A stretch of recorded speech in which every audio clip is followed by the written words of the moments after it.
apprendre davantage et pouvoir mieux gérer votre vie de couple. Aujourd'hui, toujours avec mon invité que je reçois habituellement sur cette émission, le prophète Romaric Adjala du ministère Assemblée des disciples de Jésus, qui est avec nous encore aujourd'hui. Nous allons pouvoir aborder un sujet qui, pour ma part, mérite qu'on mette le doigt là-dessus parce que cela pourrait aider beaucoup de ceux-là qui ont l'habitude de nous suivre sur cette émission.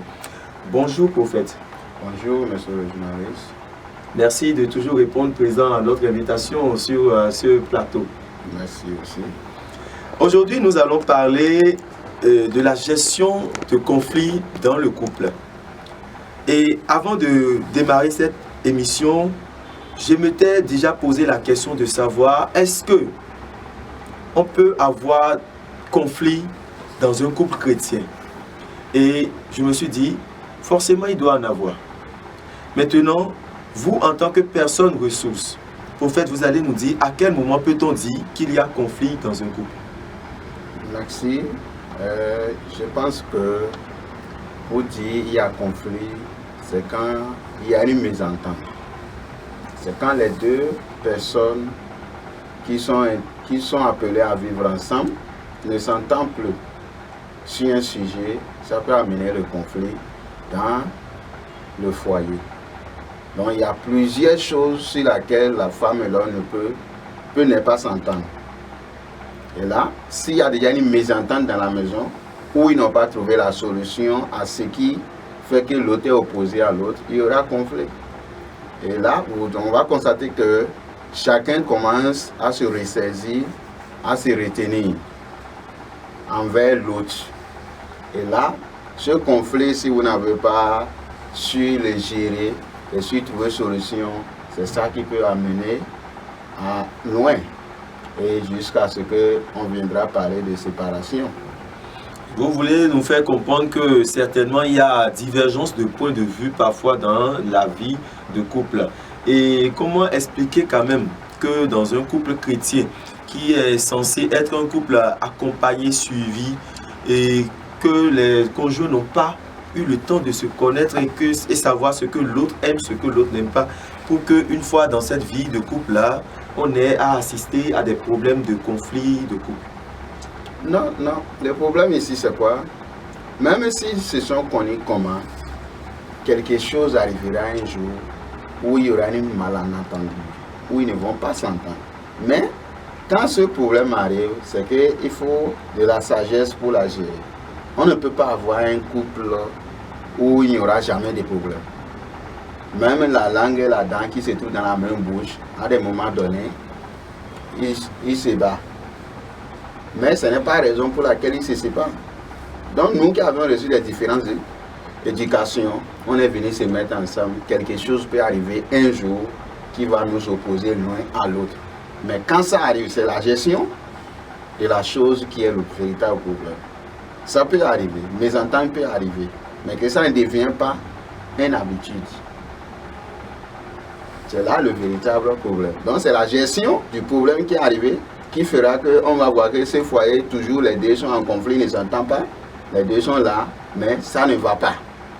Voilà, parfois on remarque véritablement dans la société qu'il y a des foyers qui semblent être forcés de rester ensemble et on se demande qu'est-ce qui ne va pas, on n'arrive même pas à déceler le véritable problème. Mais si des problèmes du genre devraient arriver, dites-nous, prophète de Dieu, et comment gérer un conflit de couple pour ne pas arriver à une séparation? Merci. Et vous voyez, pour un chrétien, nous avons toujours quelque chose sur laquelle nous pouvons nous référer. Nous avons la Bible qui est là. Nous avons l'enseignement du foyer qui est là. Si chaque enfant de Dieu, chaque chrétien peut savoir dans telles conditions, je me réfère à quoi? Où je vais prendre mes conseils? Qu'est-ce que moi je dois faire? Si on se réfère à la Bible, nous allons voir que chacun de nous a une mission, a quelque chose à mettre en action, en application pour que ça puisse marcher. Donc les deux qui sont appelés à vivre ensemble, chacun doit connaître c'est pourquoi il est là et qu'est-ce qui est son devoir à faire. Et quand il y a un problème, qu'est-ce que nous pouvons faire? C'est là le véritable problème. Et quand vous voyez, moi j'ai l'habitude d'envoyer les gens toujours dans la Bible. Il y a les enseignements là. Et quand vous voyez dans le livre de Éphésiens chapitre 5, même le verset 21 va nous dire, il dit soumettez-vous l'un à l'autre. Mais vous voyez, une femme insoumise, il y aura toujours des conflits dans sa maison. Et l'homme qui pense aussi que c'est la femme seule qui a l'autorisation d'être soumise. La Bible dit soumettez-vous l'un et l'autre. Oui. Dans la crainte du Seigneur. Mais beaucoup ne comprennent pas ce passage-là. À vous entendre parler, prophète des nations, vous avez dit que l'un doit être soumis à l'autre. Est-ce à croire que l'homme qui devrait être le chef de ménage, qui devrait faire valoir son autorité, devrait encore se soumettre à sa femme? Et si on se réfère à la Bible, qui nous dit que la femme doit être soumise et que l'homme devrait aimer sa femme comme le Christ a aimé l'Église. Et les hommes disent souvent qu'ils n'ont comme obligation que ce passage-là, qui leur demande seulement d'aimer leur femme et qui ne sont pas obligés de baisser la garde, de baisser leur niveau d'autorité vis-à-vis de leur épouse. Quel est votre Non, mais en réalité, monsieur le journaliste, vous devez comprendre ce passage. Nous sommes dans le texte. Oui. Et si nous la lisons, vous allez comprendre que Christ, qui est le chef de l'Église, lui-même, qu'est-ce qu'il nous a montré? L'humiliation. Vous allez voir que Christ lui-même va s'asseoir et laver les pieds des disciples. Pourquoi il n'a pas dit venez laver mon pied? S'il va prendre son autorité de chef, est-ce qu'il peut accepter? Donc, c'est pour nous amener en tant qu'hommes à comprendre qu'à des moments donnés, nous devons s'humilier. L'orgueil ne fait rien de bon. Et au nombre de ces qualités à avoir pour pouvoir gérer bien son couple, pour ne pas arriver à une séparation, vous dites qu'il faut pouvoir s'humilier. Voilà. Au-delà de l'humilité dont on doit faire preuve là, dites-nous, et qu'est-ce qu'on doit faire d'autre pour que, après qu'il y ait de petits différends, de petites disputes, qu'on n'en arrive pas quand même à se séparer parce que la plupart du temps, il y a déjà des enfants qui sont là. Oui, oui, oui. Vous voyez, quand nous parlons de l'humilité, et la Bible nous dit, soumettez-vous l'un à l'autre. Et quand nous continuons, nous allons voir que il dit que la femme obéisse à son mari en toutes choses. Et vous voyez, quand la femme comprend cela, dans un foyer, quand le problème arrive, elle doit comprendre qu'est-ce qu'elle a à faire. Chacun devrait jouer son rôle. Chacun devrait jouer son rôle en ce moment. C'est que l'homme sait que voici la situation qui se présente. Ce n'est pas, je vous en prie, vous devez comprendre que ce n'est pas toute chose que la force peut régler. Qu'en tant que chef, le pouvoir de chef peut régler. Non, ce n'est pas toute chose, mais plutôt la sagesse, l'humiliation peut régler certaines choses. Et beaucoup même. Donc l'homme en question, qui est le chef, Christ a cherché partout moyen pour nous gagner, nous en tant que païens. Et voici la mission qu'il a confiée à l'homme. Il dit l'homme est le chef de la femme. Que la femme doit obéir. Et à son tour, lui qui est le chef, quel travail Christ lui a laissé à faire? Est-ce qu'il peut tout faire par colère, par l'orgueil? Non. Mais Christ même s'humilie, il se soumet, il s'humilie pour faire comprendre ce qu'il veut que nous comprenions. Et jusqu'à ce que nous acceptons et le suivre et faire ce qu'il veut lui. Donc le mari aussi a le même rôle à jouer envers sa femme. Et quand le problème doit arriver, et ça arrive, quand le problème arrive, la femme doit savoir comment aborder le problème. Dans la soumission, dans l'obéissance. Il dit, femme, soumets-toi à ton mari.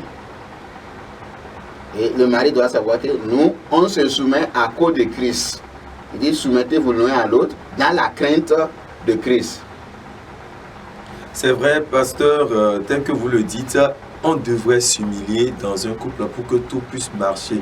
Mais vous serez d'accord avec moi aussi que dans la plupart des relations qui se forment, nous arrivons parfois à un niveau dans cette vie de couple-là où on n'a plus cette patience-là de pouvoir s'humilier. Et on dit, je me suis senti tellement blessé, j'ai été tellement choqué et je me suis tout le temps rabaissé, mais l'autre ne voit pas ses erreurs. Parfois, on se met en relation, en couple, avec des gens qui ne sont pas prêts à voir leurs défauts. C'est toujours l'autre qui fait mal. C'est toujours l'autre qui a de mauvais comportements. Eux, ils se prennent parfois pour des saints, ils se prennent pour des gens corrects. Et on se dit, je ne dois pas m'humilier, je ne dois pas faire preuve d'humilité. Donc, voilà, j'ai déjà fait tout ce que je peux. Et puis, on en arrive à des moments où on voit dans le couple, là, les gens sont ensemble, mais ils ne sont plus heureux. On aimerait savoir, selon vous, si on arrive à une situation pareille, de peur d'exposer son couple aux autres, on est dans une relation de couple, on n'est plus heureux en tant que personne ressource. Vous qui avez cette habitude de recevoir des couples en difficulté dans votre congrégation, dans votre église, dans votre ministère, vous allez nous dire, lorsque ça ne va pas véritablement, à quel moment... Pour premièrement de nous écouter, je vous en prie beaucoup, dans votre relation, au début, et quand vous comprenez que la femme que je suis en train de chercher à prendre n'a pas l'esprit de soumission, c'est dangereux. Et comment le connaître, prophète des nations, chers amis téléspectateurs, avec le prophète Adjala, nous allons quand même essayer de comprendre comment un homme qui, dans une phase comment dit-on, de recherche de l'âme sœur, est en train de courtiser une femme, comment il peut déjà, prophète, en peu de temps savoir que cette femme n'a pas l'esprit de soumission? Non, on découvre ça. Mais vous savez quand même que c'est une période où on appelle ça souvent la période de publicité, on cache ses défauts. Oui, je comprends. Moi-même, j'ai passé par là. Je comprends bien ce que vous voulez savoir. Mais le problème ici, c'est quoi? Une femme, vous devez comprendre que les caprices de la femme est différent que l'orgueil de la femme. On peut supporter les caprices de la femme, mais on ne peut pas supporter l'orgueil. La femme orgueilleuse. Donc, la femme orgueilleuse ne s'excuse jamais. Et ne pense pas que... Et le premier amour là, c'est que si tu ne fais pas attention, ça te rend aveugle. Et c'est après avoir tout consommé. Et c'est ça qui fait que vous voyez que dans le foyer, après avoir fondé le foyer fini, l'homme est fatigué à des moments donnés. Parce qu'il supporte. Et il n'arrive pas à s'exprimer. Et même quand il s'exprime, il ne trouve jamais de solution. Parce que la femme, dans son orgueil, ne s'excuse jamais. Elle ne reconnaît jamais son erreur. Mais l'homme finira par être fatigué. Mais au départ, où vous avez commencé, tu dois comprendre que celle-là, c'est une femme soumise, qui se soumet. C'est une femme qui n'est pas orgueilleuse. Quand la femme est orgueilleuse, elle ne demande jamais pardon. Mais quand la femme n'est pas orgueilleuse, elle demande pardon quand elle est fautive. Mais déjà, dans le fiançailles, toi, tu peux connaître, tu peux comprendre un peu. Si c'est une femme, tu parles et elle te donne ses réponses. Elle est en erreur, mais elle ne veut pas comprendre. Elle cherche d'autres explications à te donner pourquoi elle a été comme ça. Méfie-toi. C'est vrai, on peut apprendre à se connaître dans les fiançailles, comme vous l'avez dit, prophète. Mais vous n'ignorez pas aussi le fait que pour des jeunes couples qui aspirent au mariage, pour des jeunes qui ont le projet de mariage et qui sont, comment dit-on, dans la maison de Dieu, on a souvent observé un certain suivi de la part des pasteurs, des leaders d'église, des dirigeants qui disent, nous allons les suivre. Nous allons un genre de coaching. Nous allons les préparer à la vie de couple, à la vie réelle du mariage. Et on essaie d'accompagner ces couples. Et on refuse même parfois que ces jeunes-là se voient en dehors du cadre de l'église pour un peu leur éviter de tomber sous le coup de la tentation.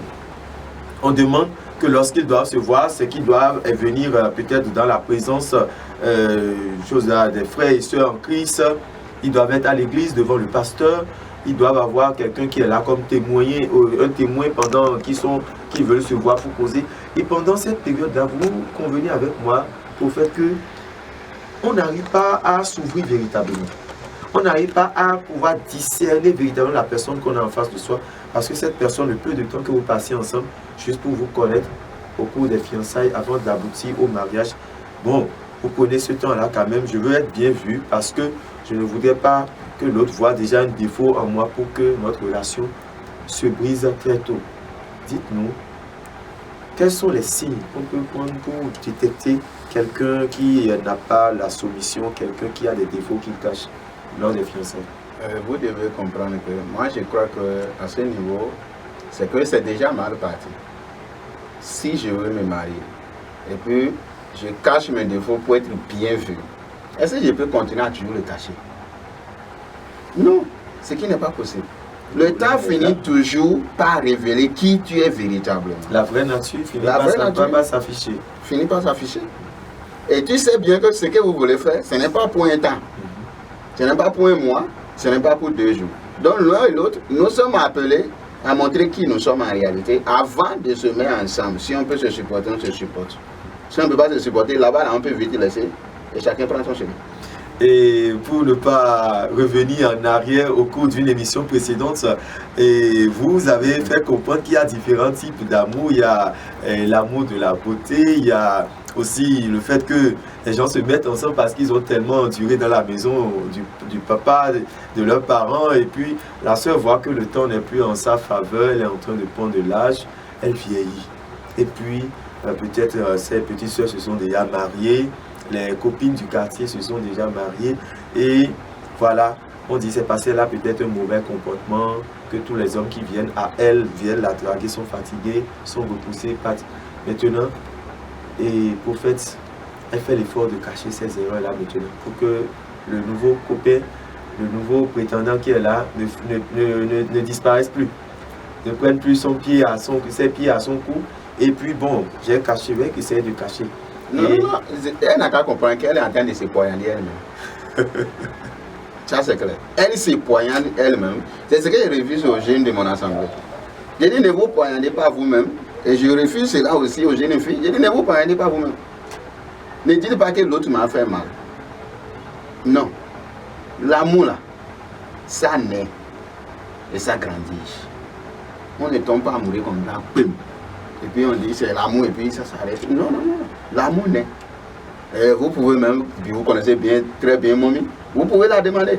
Un jour on causait, quand elle me demandait, avant qu'on ne se marie, elle me demandait si tu m'aimes. J'ai dit non, je n'étais pas. Comment ça? Vous ne l'aimez pas et vous avez quand même voulu vous mettre avec elle? On veut se mettre ensemble. J'ai dit non, je n'étais pas. Dit, comment? J'ai dit oui. Tu ne peux pas me poser la question directement comme ça. On s'est vu il y a combien de temps, tu me demandes si je t'aime. Tu as fait quoi de bon pour que je puisse t'aimer? Elle veut s'assurer quand même que l'homme auprès de qui elle va vivre le restant de ses jours, l'homme là, l'aime suffisamment et voilà, l'accepte comme lui-même. Oui, oui, oui. C'est quand même une preuve de sécurité. Cette sécurité n'a pas d'assurance. Chers amis téléspectateurs, vraiment, avec le prophète, je pense que ce sujet aussi devrait vous faire rire à la maison. Rien qu'à entendre le prophète dire qu'il a dit à sa femme, je ne t'aime pas. Elle s'est étonnée, comme tu viens de t'étonner, elle s'est étonnée. Comment tu peux dire que tu ne t'aimes pas? Il dit oui, tu ne t'aimes pas parce que c'est moi ce que je comprends de l'amour. Ce n'est pas ce que je ressens pour toi au moment où je suis en train de te voir. Mais l'amour est plus fondamental que ce que nous pensons là. Elle vient, et elle naît, et elle grandit. Mais ce que je ressens pour toi, immédiatement là, ça peut finir. Mais le véritable amour, c'est que quand elle naît, elle commence par grandir. Et elle grandit comment?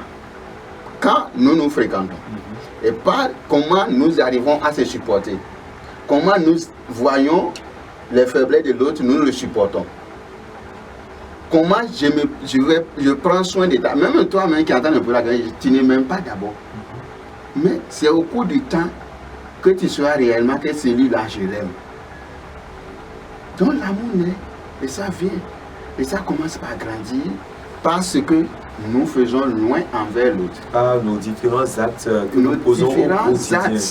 Quotidien, loin envers l'autre. Mais tu peux dire tout à l'heure que j'aime quelqu'un, demain tu ne l'aimes plus. Et là, est-ce qu'on parlera d'amour? C'est peut-être un coup de foudre. Voilà.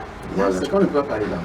Donc il faut qu'ils comprennent ça. Donc quand vous voulez cacher ce que vous êtes, en réalité, et vous faites semblant que vous êtes bien vu, mais le temps finira par révéler qui vous êtes.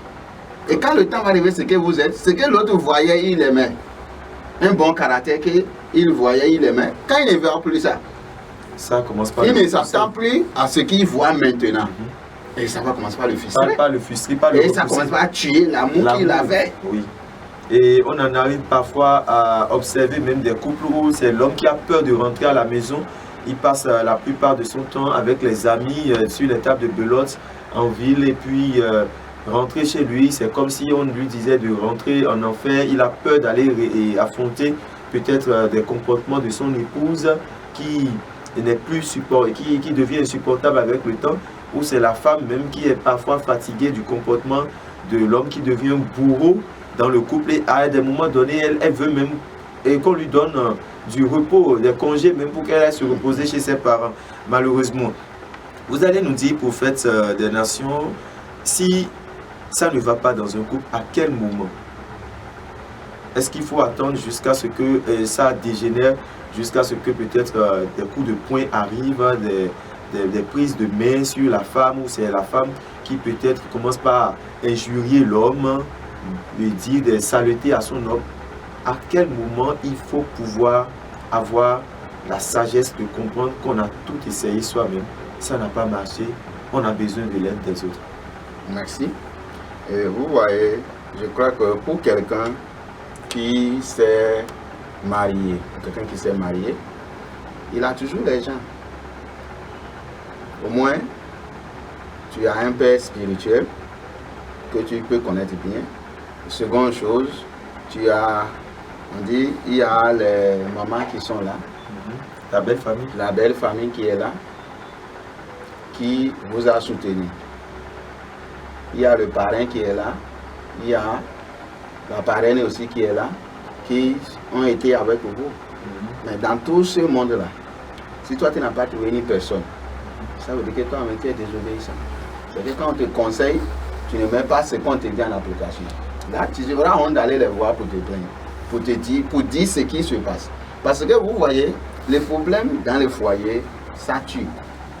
Surtout quand vous arrivez à vous exprimer à votre conjoint et elle ne vous comprend pas ou il ne te comprend pas. Il y a des gens qui respectent. Donc vous voulez nous faire comprendre que le moment où il faut demander l'aide, c'est lorsque, et dans cette vie de couple, à un moment donné, au lieu de pouvoir s'accorder et dialoguer, communiquer, parler et s'entendre sur ce qui ne va pas dans le couple, il se fait que l'un parle mais l'autre n'est plus en mesure d'écouter l'autre. C'est en ce moment, vous pensez qu'on peut maintenant demander l'aide des autres. Voilà. Et vous savez quand même aussi que demander l'aide des autres, ce n'est pas toujours facile, prophète Romaric Adjala, parce que les conseilleurs et ceux qui donnent des conseils ne sont pas les payeurs. Ils vont vous donner des conseils, mais c'est vous qui êtes dans cette vie de couple. L'on peut te donner peut-être un conseil de dire supporte, c'est comme ça, moi j'ai supporté, et jusqu'à ce que... Et subvenir là, et puis vous mourrez parce qu'on vous a donné des conseils et vous avez appliqué et ça n'a pas marché pour vous comme ça avait marché pour l'autre. L'autre n'a pas et vous n'avez pas la force spirituelle, psychologique, physique de l'autre pour supporter ce que l'autre avait supporté. À qui se confier dans ce grand nombre de personnes que vous avez citées, parrains, marraines, et maman, papa et belle famille et dirigeants d'église? Vous voyez, vous deviez comprendre quelque chose. Vous voyez, celui-là, parmi tous ceux que je viens de citer, ce n'est pas à tous que tu dois aller parler. Mais parmi eux tous, c'est que tu as quelqu'un, tu dois connaître quelqu'un parmi eux qui peut parler à ton homme ou à ta femme. Et que quand elle est chrétienne, c'est qu'elle sera obligée de comprendre ce que tu étais en train de lui expliquer à B et elle n'a pas compris. Et en ce moment, c'est que la solution sera trouvée. Mais si la personne ne comprend pas, vous voyez, il y a des choses que vous ne pouvez pas vous taire ou dire, on va voir. On va voir. Il s'agit de quoi déjà, prophète? Bien. Vous voyez, quand ça arrive, et c'est la femme ou l'homme qui prend la main sur l'autre. Et les deux, vous voyez, quand il y a un problème, c'est le coup de poing qui commence. Il faut que la femme ait le courage de dire aux autres réellement ce qui se passe. Et je pense que pour moi, quand tu viens me dire, mon mari me tape, et j'ai eu la confirmation que le mari aussi te tape, c'est que tu vas aller en congé d'abord. C'est la femme qui va en congé. Ça, c'est quelque chose de très grave. Et le fait que l'homme batte sa femme, ce n'est pas bien. Je ne peux pas donner conseil à quelqu'un. Aujourd'hui, tu as tapé la fille. Le lendemain, tu la prends, tu la bastonnes. Après, demain, la même chose. Et je vais dire, prends patience, reste. Quand le pire va arriver, qui va ramasser les pots cassés? Malheureusement celle à qui on a donné des conseils de patienter, de rester dans le couple. Il y a des choses que vous amenez les gens à régler une fois de bon. Voilà.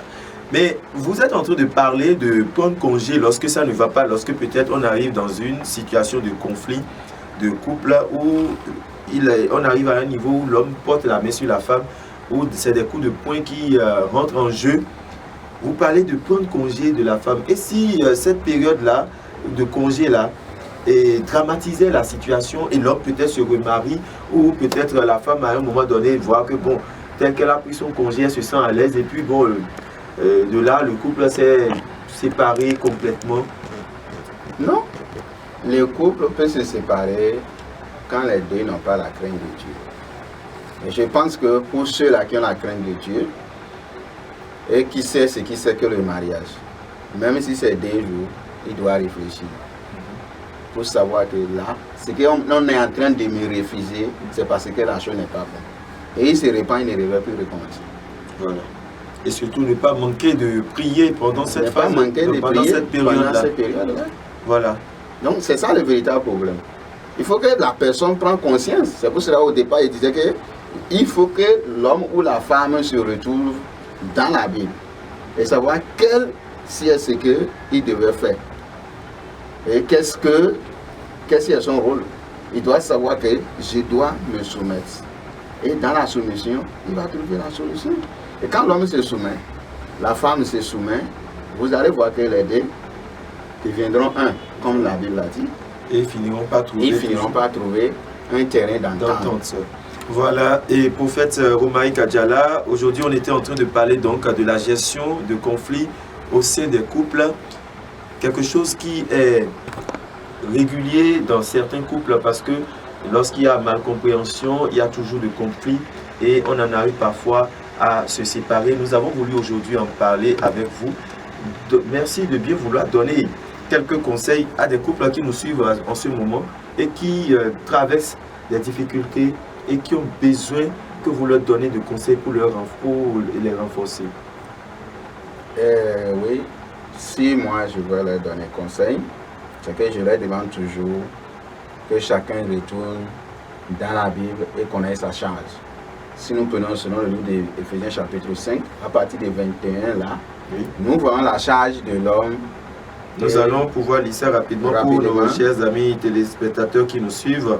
Éphésiens 5, à partir du verset 21. Oui. Vous soumettant les uns aux autres dans la crainte de Christ. Et verset 22. Femmes, soyez soumises à vos maris comme au Seigneur. Le 23. Car le mari est le chef de la femme, comme Christ est le chef de l'Église, qui est son corps et dont il est le sauveur. Le 24. Or, de même que l'Église est soumise à Christ, les femmes aussi doivent l'être à leur mari en toutes choses. Et le 25 qui vient pour dire, Marie, aimez vos femmes comme Christ a aimé l'Église et s'est livré lui-même pour elle. Amen. Hein? Amen. Que le Seigneur bénisse sa parole. Amen. Si nous nous réfugions sur ce passage, je crois que le mari connaît sa mission. Il dit, aime ta femme comme Christ a aimé l'Église et s'est livré lui-même pour lui. Tu connais déjà le sacrifice que toi, homme, tu as fait pour que ta femme, le conflit n'arrive pas. Même s'il y a une malentendu, toi tu connais déjà quelle manière il faut aborder ce problème, comment il faut le faire pour que la femme prenne conscience pour revenir en elle-même. Donc là, nous voyons la charge de l'homme, ce que l'homme peut faire, où le temps ne nous permet pas de tout détailler. Donc, dans les émissions à venir, nous pouvons plus détailler cela. Et nous voyons ici la femme qu'on appelle à la soumission à toute chose.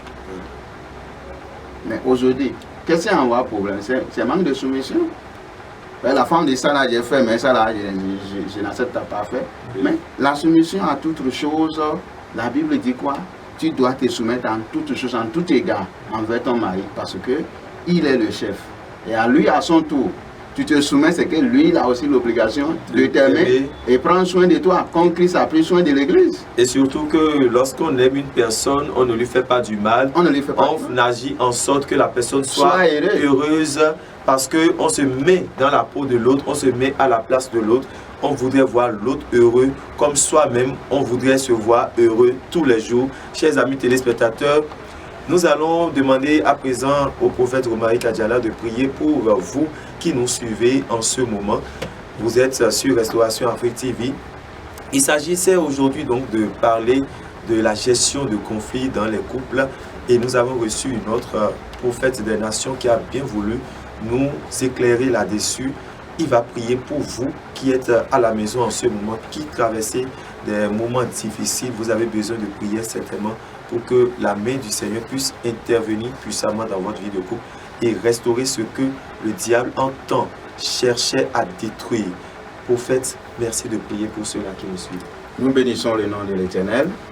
Père de 3 fois Saint, nous disons merci pour ce peu de temps que tu nous as accordé. Tu as été avec nous. Nous remettons, Seigneur, mon Dieu, tous ceux-là qui nous suivent de temps en temps, ceux-là qui nous suivent. Et présentement, dans ces foyers, ils ont des difficultés à se comprendre. Seigneur, touche le cœur de leur mari, touche le cœur de la femme, touche le cœur de l'un et l'autre. Amène-les à comprendre, car ta parole déclare, c'est toi qui changes le cœur de pierre en cœur de chair. Seigneur, je prie et je déclare que tout cœur de pierre qui a déjà pris les conséquences du mariage, les problèmes du mariage, et il veut l'amener aux séparations, que ces cœurs soient touchés maintenant au nom de Jésus-Christ, et que tout conflit dans les foyers qui nous suivent, que le Seigneur éclaire ces foyers au nom de Jésus-Christ, et que la solution y est dans ce foyer, dans le souverain nom de Jésus-Christ de Nazareth. Mon Père et mon Dieu, bénis Seigneur toute personne qui nous écoute, et l'esprit d'obéissance accorde à chacun cet esprit d'obéissance dans tous les différents foyers qui trouvent le temps de nous écouter et qu'ils soient abondamment bénis. Au nom souverain de Jésus-Christ, nous avons prié. Amen. Merci beaucoup, prophète Romaric Adjala du ministère Assemblée des disciples de Jésus. Vous avez répondu présent à notre invitation. Vous avez bien voulu nous éclairer davantage, nous donner aussi votre point de vue, votre manière de concevoir les choses par rapport à la gestion des couples. Et nous allons revenir sur une autre émission pour parler d'un autre sujet qui saurait aussi intéresser nos chers amis téléspectateurs. Vos réactions et suggestions sont les bienvenues. Merci de nous contacter pour les numéros qui s'affichent au bas de votre écran, chers amis téléspectateurs. Vous pouvez également joindre l'homme de Dieu à son propre numéro qui s'affiche en bas de votre écran à ce moment actuellement. Merci de nous avoir suivis. C'était donc votre émission L'heure du débat. Nous avons parlé encore de la vie de couple et c'était donc la gestion des conflits dans le couple. Merci chers amis téléspectateurs de nous avoir suivis. À la prochaine pour un autre numéro. Portez-vous bien.